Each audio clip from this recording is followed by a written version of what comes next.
this way, yeah. Gotcha. Okay. Tell me about you pretending to tweet and text. We weren't pretending. Oh no, you're No, and I'm very insulted that you thought we were. As a matter of fact, we were looking at, the first time I was looking at pictures that she had on her phone. And what kind of pictures? You know what? You're a sick man. Seriously, look at him looking at me. What kind of pictures were they? They were family pictures. You've been doing this for how long? This is my 5th year with the campaign, so I've been here since the get-go, since day one, and it's amazing to see where it's gone and how it's grown, and most importantly, how many people it's touched. I think that it's done a lot of good in the years that it's been. I think it's 4, maybe years or 5. Because it really has started people talking. So it's actually doing what it set out to do. And I find it's having a profound effect on young people. I've spent a lot of time with students, 19, 20-year-olds lately, and they are talking about mental health issues and their own mental health issues much more than certainly people my age. Hi, this is Howie Mandel. Bell will donate 5 cents for the mental health initiative. You know, I'm thrilled with Bell for allowing me to be part of this campaign because I think that we have to remove the stigma.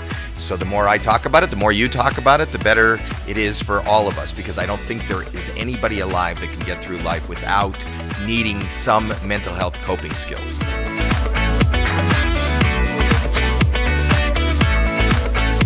And Bell Media, of course, has this amazing initiative, like all of the Bell aspects of the company, called Bell Let's Talk Day. And since I am a person that has suffered from mental illness for 17, 18 years, I'm here to talk about it. Mental illness is, this is going to sound weird, mental illness is not a mental illness. Because when you say mental illness, think about what you're saying. You're saying, well, it's something that's going on in your head. But it's different than a physical illness. Well, it's not different than a physical illness. What I suffer from, is a physical illness of my brain. And if you think because it's called mental illness that it's different than having diabetes or heart disease or cancer, you're wrong.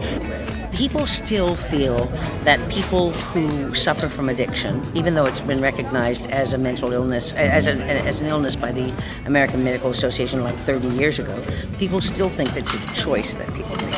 They are just no good. There are people who are no good, and they decide, and they make this choice to drink or do drugs, and they can't, you know, they can change. I went through depression as a young athlete after my first Olympics. I won 2 bronze medals for Canada and fell into a state of clinical depression after. It was a big struggle, and for many years I didn't talk about it. I went on to speed skating and cycling again and shared a lot of moments of joy as an athlete, and had the opportunity one day to realize, you know, the biggest lesson in my life actually was to realize the value of sharing this struggle as well. I'm all about one thing. Really, the only thing I bring to this whole discussion and this whole argument is one thing: sharing. If you share, you have the chance to get help. But if you keep it inside, if nobody hears about your struggle, you're not going to get better.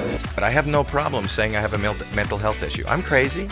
I have a mental health issue. I think a lot of people do, and I take care of my mental health as much as I take care of my dental health. And I believe we should all talk. And that's why the campaign's called Let's Talk. If you hear people's struggles, who you know are reasonably strong, Clara Hughes, Darryl Strawberry, Stéphane Richer, these are strong people. Stéphane Richer scored 50 goals twice in the NHL. He's the last Montreal Canadian to score 50 goals. So if depression could take him down, then as you're watching that, you're going, well, maybe it's not about a weakness.